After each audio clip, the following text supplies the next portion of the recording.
The things that I normally put into my artwork, they really reflect community, the history of cities, as well as environment.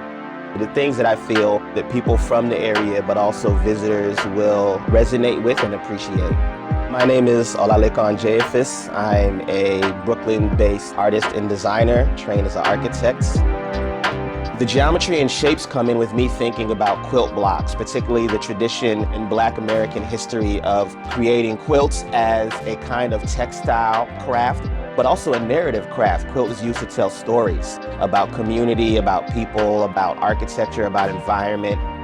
As far as Charlotte and North Carolina, I was interested in exploring a kind of blend of the environmental and ecological history, the flora and the fauna, but also the evolving industry and commerce. Having work in a public space that just your everyday person passes by, can look at, for me, is just incredibly exciting. I hope that visitors to the airport arrivals just pick up a little bit on some of the history of Mecklenburg County, and that they may be interested in learning a little bit more about it. And then they may, go out and then see something else in the city and be like, oh, okay, that's interesting, and then connect it back to the work. But, that's my hope.